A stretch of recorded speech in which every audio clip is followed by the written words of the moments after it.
The iPhone 16 Pro Max boasts the largest display ever in an iPhone at 6.9 inches as well as the longest tested battery life of any iPhone yet. We also appreciate the camera upgrades and camera control button, but Apple Intelligence lacks that wow feature for now and the charging speed could use a boost. The ginormous 6.9-inch iPhone 16 Pro Max starts at $1,199 with 256 GB of storage and goes on sale September 20. You can upgrade to 512 GB for $200 more and another $200 will get you 1 TB. I have been a Pro Max user for years since the iPhone 11 Pro Max, but after testing the new iPhones, I'm actually torn about the iPhone 16 Pro Max. It has the largest display ever of any iPhone at 6.9 inches. Yes, the thinner bezels help keep the device somewhat compact, but it is still taller, wider and heavier than the iPhone 15 Pro Max, which I thought was the near perfect size and weight for a big screen phone. I have gone from feeling like I cheated the system to feeling slightly cheated.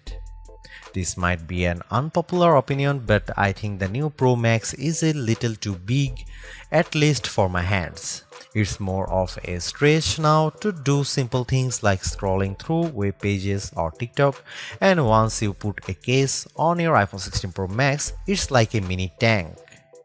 The good news is that the Pro Max is built to be more durable. In addition to having a titanium band, Apple claims that the improved ceramic shield display on this model is 50% tougher than the last generation. We can't drop these units, but on paper it's encouraging. The iPhone 16 Pro Max comes in 4 colors: titanium white, titanium black, natural titanium and desert titanium. Our iPhone 16 Pro came in the natural, which looks fairly modern, but I prefer the desert color as it pops more. The iPhone 16 Pro and Pro Max displays don't get any upgrades in terms of brightness or refresh rate, but they are still among the best OLED panels on a phone. The only main difference is that the screens can scale down to a minimum of 1 nits, which means you can use your phone in bed without disturbing anyone else and get an even dimmer alarm clock. Otherwise, the new iPhone 16 Pro Max screen is largely the same, allowing the Pixel 9 Pro to surge ahead in terms of brightness. We measured a max of about 1500 nits for the iPhone 16 Pro Max, while the Pixel 9 Pro XL hit more than 2300 nits. Outside in direct sunlight, the iPhone 16 Pro and Pro Max were both dimmer than the Pixel 9 Pro XL, though Google's phone dimmed faster over time in response to the heat. Other than the display size, the biggest design change to the iPhone Pro Max is the addition of the camera control button. This recessed capacitive button on the right side uses haptic to give you feedback and it launches you straight into the camera. No more having to fumble for the on-screen camera shortcut, and you can now use the action button for another shortcut. This thing is pretty easy to use in both portrait and landscape mode. So what can you do with camera control? A lot actually. A quick press snaps a photo and a long press starts recording a video, but I'm not a fan of the fact that the video stops when you take your finger off the button. You can also slide your finger across the button to zoom in and out, which is pretty smooth. Not as smooth is the double soft press, which launches a sub-menu of various options, from tweaking the depth and exposure to toggling between multiple photographic styles. Camera control works well, but applying just the right amount of pressure and remembering what a single press and double press do takes practice. I also wouldn't recommend taking macro shots with the camera control, as it shook the camera when I got super close to a subject.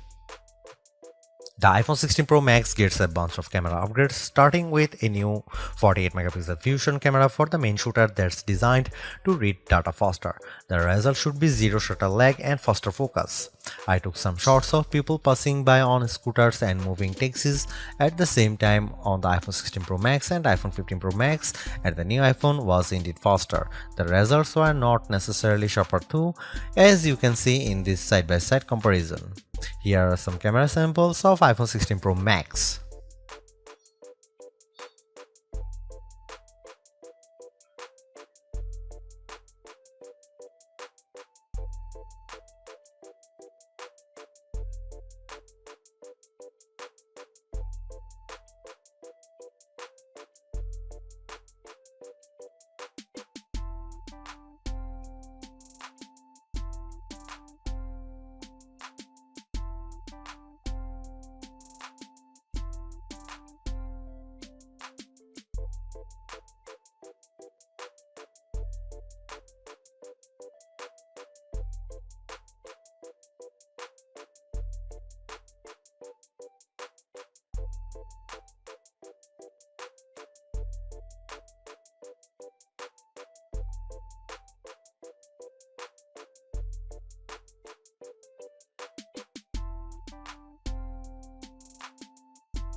The iPhone 16 Pro Max's video gets an upgrade with 4K video capture up to 120 frames per second, and there's some pretty neat things you can do with that footage.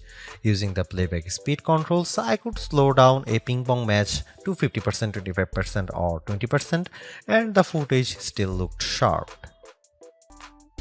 The iPhone 16 Pro Max is indeed an iterative upgrade, and maybe it wouldn't feel that way if Apple Intelligence was available today along with all the promised features. Instead, it's going to trickle out over time, so I would not to be in a rush to upgrade.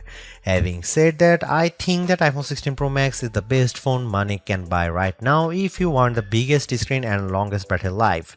It lags in zoom versus the S24 Ultra, but you get more endurance, better camera quality, and plenty of creative features like photographic styles and audio mix.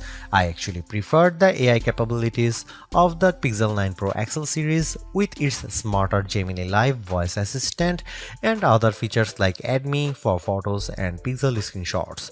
But the Pixel's performance and battery life trail the iPhone 16 Pro Max. For me, the iPhone 16 Pro Max retains its title as the best phone, but it's not because of Apple Intelligence.